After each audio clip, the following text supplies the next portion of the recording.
Сейчас мы поговорим об обуви и сумке как дополнение к деловому гардеробу женщины-дипломата, жены-дипломата.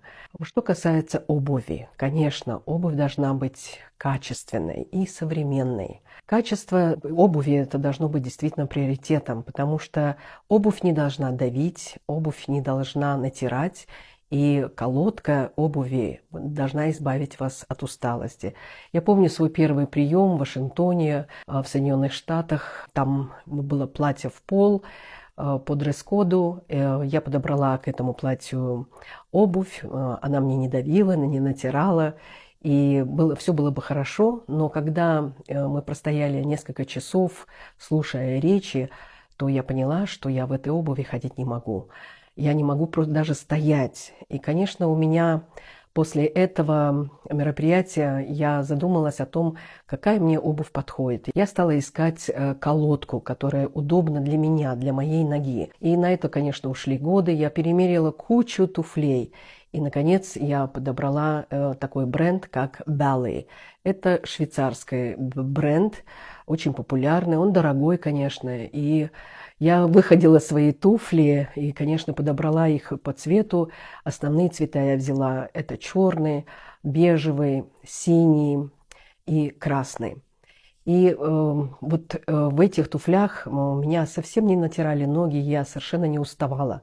И поэтому я носила эти туфли очень долго и ношу их до сих пор. Обувь должна быть, конечно, не только удобной, но еще и современной, потому что мода меняется.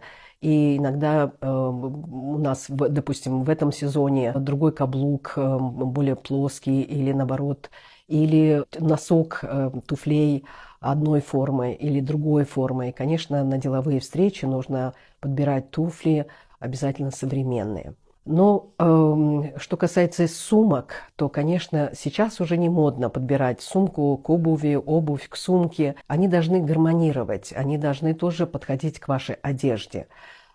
Сумки не должны быть объемными, такими большими, матерчатыми, никаких тоутов. Эти сумки не должны бросаться в глаза, они не должны быть яркими.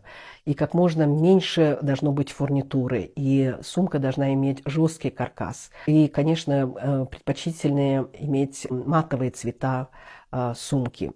Что касается еще обуви, это обувь на деловые встречи нельзя носить мокасины, или обувь на танкетке, или обувь на пробковой подошве, или обувь на платформе. И обувь, и сумка должны быть, конечно, очень качественные и современные, как я уже сказала.